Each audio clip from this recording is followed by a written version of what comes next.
Saraswati group of colleges के इस digital platform पर पुनः आपका स्वागत है। आज का टॉपिक है शिक्षा के उद्देश्य को प्रभावित करने वाले कारक, यानी कि डीएलएड द्वितीय सेमेस्टर प्रथम प्रश्न पत्र वर्तमान भारतीय समाज एवं प्रारंभिक शिक्षा के अंतर्गत शिक्षा के उद्देश्य को प्रभावित करने वाले कारक के विषय में अध्ययन करेंगे। तो सबसे पहले उद्देश्य को जान लेते हैं।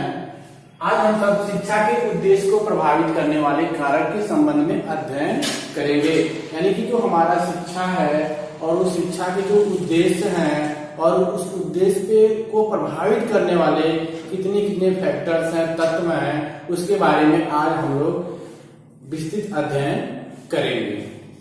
जैसा कि हमको पता है, आपको पता है कि शिक्षा का जो उद्देश्य है वह समय के अनुसार बदलता रहता है। 10 साल पहले कुछ और था, उसके पहले कुछ और था, आज के समय में कुछ और है, आने वाले समय में उसका उद्देश्य कुछ और होगा। यानी कि समय के अनुसार शिक्षा का उद्देश्य बदलता रहता है। तो शिक्षा के उद्देश्य को प्रभावित करने वाले जो तत्व हैं, कारक हैं, उसको हम निम्नलिखित हेडलाइंस के माध्यम से अध्ययन करेंगे। पहला हेडलाइंस है दर्शन। क्या है? दर्शन। इस दर्शन के अंतर्गत अनेक समय में अनेक शिक्षा चले, जैसे वैदिक कालीन शिक्षा, आदर्शवादी शिक्षा, प्रकृतिवादी शिक्षा। ये अलग अलग विचारकों ने शिक्षा का अलग अलग उद्देश्य बताया है। वैदिक कालीन का जो शिक्षा का उद्देश्य था, उसका उद्देश्य था मोक्ष की प्राप्ति करना। क्या था? मोक्ष की प्राप्ति करना।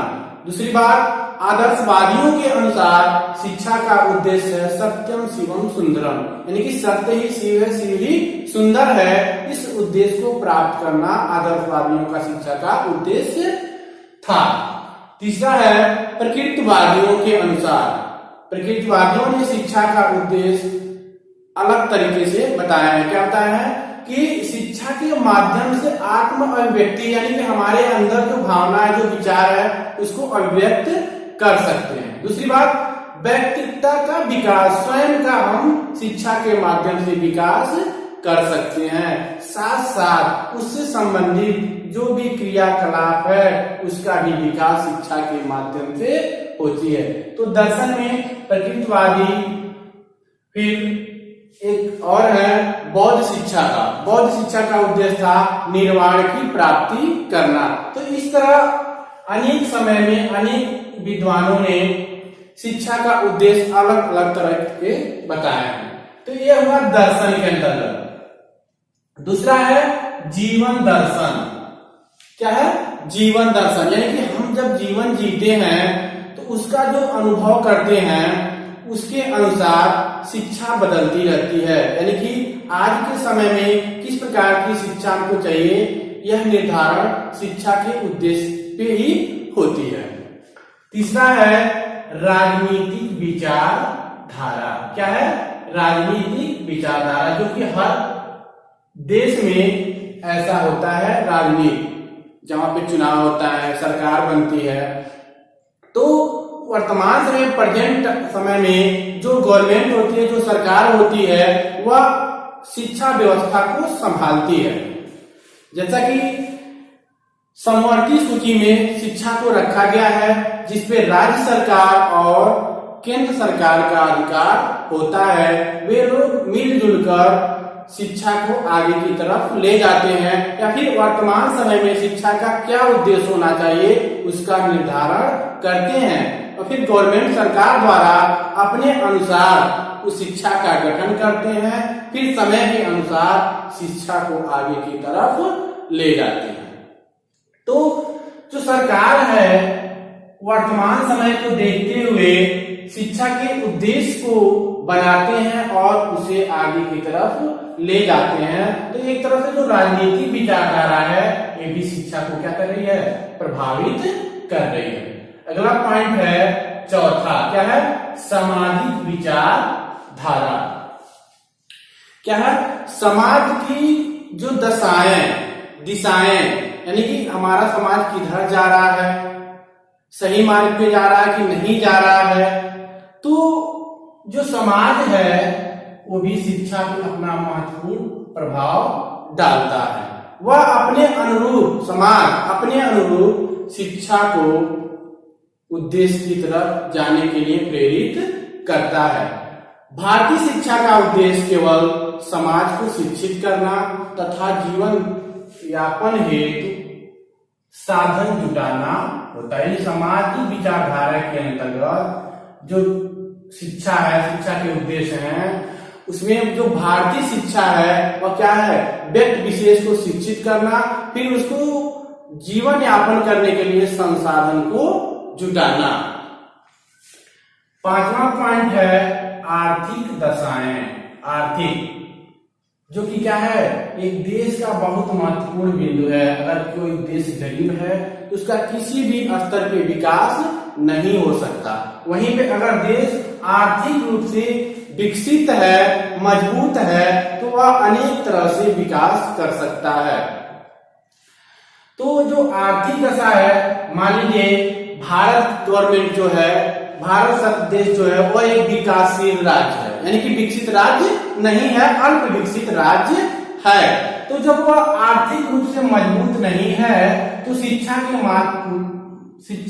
के माध्यम से महत्वपूर्ण कदम, यानी कि शिक्षा के जो उद्देश्य होते हैं उसको अच्छे रास्ते पे नहीं ले जा सकते, क्योंकि बिना आर्थिक के बिना कुछ नहीं होने वाला है इस समय में। तो फिर जब तक गवर्नमेंट के पास आर्थिक स्थिति सही नहीं रहेगी तब तक तकनीकी साधनों का वह उपयोग खरीद नहीं पाएंगे, उसका उपयोग नहीं कर पाएंगे, तब तक वो समय के हिसाब से शिक्षा को दे नहीं पाएंगे।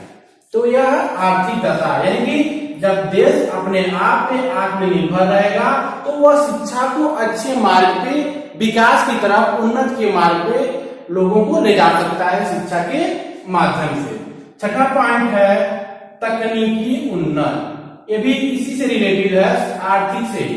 अगर वह देश आर्थिक रूप से मजबूत है तो वह तकनीकी उन्नति कर सकता है, और जब वह तकनीकी उन्नति कर सकता है तो शिक्षा के नए नए अवसर ढूंढ सकता है। शिक्षा के उद्देश्य पर तकनीकी उन्नति का महत्वपूर्ण भूमिका है, अमिट छाप है, बहुत बड़ा छाप है इसकी तकनीकी उन्नति का। तो उनकी शिक्षा में और तकनीकी शिक्षा को बढ़ावा देने व नवीन खोजों को प्रोत्साहन मुख्य उद्देश्य, यानी जो तकनीकी शिक्षा है इसका उद्देश्य क्या है, नए नए तकनीकी खोज करना तथा शिक्षा को बढ़ावा देना, आगे की तरफ ले जाना, जिससे व्यक्ति का विकास होगा, समाज का विकास होगा, फिर देश का विकास होगा। तो इस तरह हम देख रहे हैं कि जो तकनीकी उन्नति है कहीं न कहीं यह शिक्षा को प्रभावित कर रही है। सातवां है प्राकृतिक दशाएं, यानी कि प्राकृतिक जो दशा दिशा है, यानी कि स्थिति है, वो भी शिक्षा के उद्देश्य को कहीं न कहीं किसी न किसी रूप में प्रभावित करती है। इस देश यानी भारत देश वातावरण तथा प्रकृति संपदा आदि भी प्रभावित करते हैं। भारत देश के जो प्रकृति है, इनकी प्रकृति के अंतर्गत जो प्राकृतिक संपदा है वह शिक्षा को क्या करती है, प्रभावित करती है।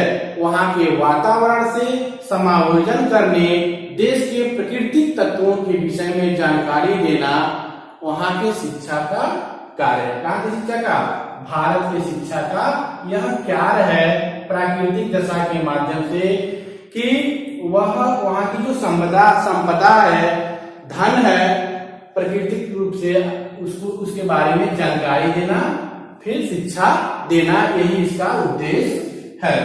आठवां पॉइंट है संस्कृति का संरक्षण।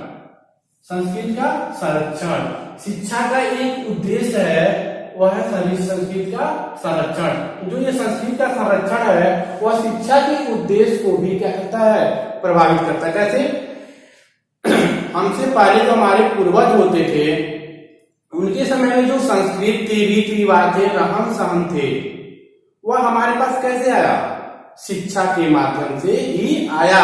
अगर शिक्षा नहीं होता तो उस संस्कृति के बारे में हम नहीं जान पाते कि भारत का क्या संस्कृत है, अमेरिका का क्या संस्कृत है, रूस का, यानी कि विभिन्न देशों का अलग अलग संस्कृत होता है। तो उन संस्कृति के बारे में हम नहीं जान पाते। तो अब वह शिक्षा एक ऐसा माध्यम है जिसके माध्यम से हमारे पूर्वज के द्वारा कि कौन कौन से रीति रिवाज का पालन किया जाता था वो हमको बहुत अच्छे से आज पता हो जा रहा है। फिर आने वाले पीढ़ी जो है उनको भी इस संस्कृति के बारे में शिक्षा के माध्यम से पता चल जाएगा। तो जो ये संस्कृति का संरक्षण है, ये संस्कृति जो है ये भी क्या कर रही है, शिक्षा के जो उद्देश्य है उसको प्रभावित कर रही है। तो इस प्रकार देखा जा रहा है कि जो शिक्षा के उद्देश्य होते हैं, अच्छे मार्ग होते हैं, उनको दर्शन के माध्यम से, जीवन दर्शन के माध्यम से, राजनीति के माध्यम से, सामाजिक, आर्थिक, तकनीकी, प्राकृतिक, संस्कृत आज जो तत्व है, कारक है, ये शिक्षा के उद्देश्य को क्या कर रहे हैं, प्रभावित कर रहे हैं। तो आज का क्लास यहीं पे समाप्त होता है। अगली क्लास में हम आपसे पुनः मिलेंगे, तब तक के लिए धन्यवाद।